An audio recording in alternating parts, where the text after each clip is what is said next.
Hi there, welcome back to another quick and easy watercolor painting. And we're going to continue this idea of working loose and free and sort of having, not a huge amount of control, but some control, and allowing the paint to do whatever the paint is going to do. It seems to be more fun that way, for me anyways. I'd love to know what you think about painting loose. Obviously, you're probably here because you're, a loose watercolor painter at least. I'd love to hear from you and know, what it is that you want to do? What is it that you want to see, especially from me and my channel? So I just took some Payne's gray and I dabbed it in there, and then I put a little bit more intense Payne's gray across there. Now I'm going to take this brush, I'm not going to rinse it out, and I'm just going to pick up this, which is sienna, and I'm just going to drop that right across there like that, and I'm going to let that all bleed together. I'm going to rinse my brush off really well, and I'm going to take this brush and I'm going to go right into this sienna paint, and I'm just going to put a little bit in a few places like that, and I'm going to put a little bit across here. Now, you've probably seen me do this before, but this is my #1 watercolor brush, and I've sharpened one end of it, and I'm going to drag that through, and I'm going to scribe some marks in, and these marks are going to become my brush in the foreground. You see how that's starting to seep up there a little bit? I don't really want that, so I'm going to tip this, get that paint to run back down here towards me. I'm going to scribe a few lines in here too, maybe a few lines in there. And you see I have this bit of a dip here.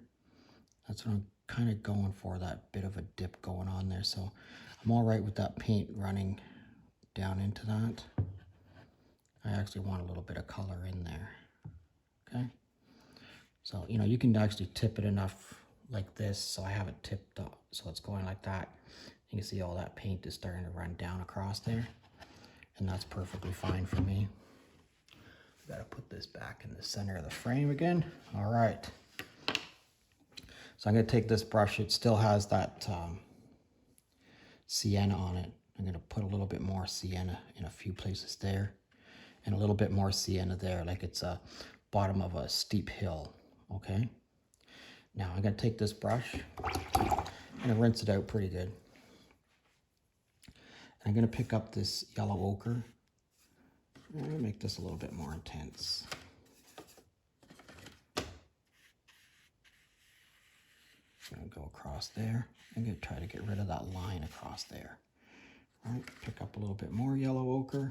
Yeah, that's the saturation level that I'm looking for right there. All right, that's pretty nice. Okay, we're going to let this bleed together again, but I'm going to rinse my brush out. I'm going to pick up some more very saturated,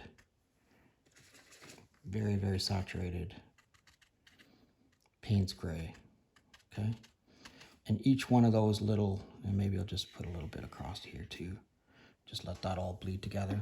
But each one of those little saturated piles, I'm going to take my #1 watercolor brush, and again I'm going to drag through there, and I'm going to make some brush, or you can make little trees, whatever it is you want to do, but I'm dragging out of that little bit of a pile there. Okay, see how that's all bleeding together across there? That's pretty nice. And then you have this sort of all blooming up into the sky. Very cool. Okay, so I'm going to rinse my brush out again.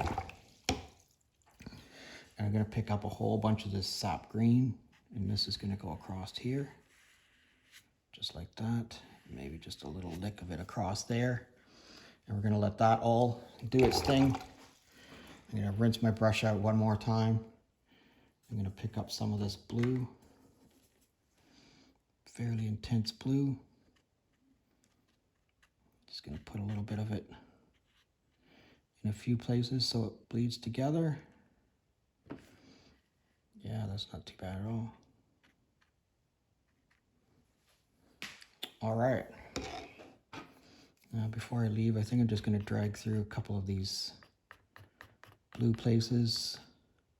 We're going to let that green and that yellow ochre all bleed together there, and we're going to let this dry and see what we get. I think we're going to find that you know, the dark, the black, and these light areas are going to come together to be a pleasing composition. But let's let it dry and see what happens.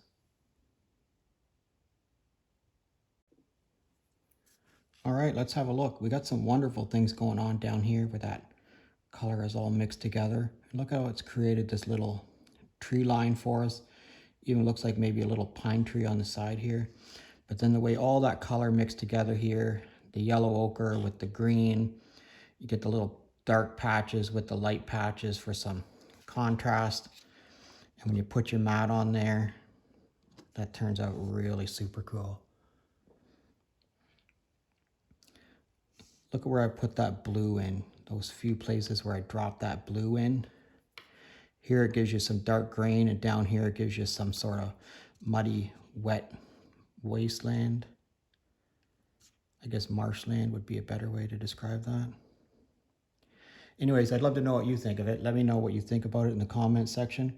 I'd love to know where you're from. If you could drop me a comment and know where you're from, I'd really appreciate it. If you're currently a subscriber, thanks a lot. And if you're not currently a subscriber, please consider subscribing to my channel. Thanks a lot for watching, and we'll see you again next time.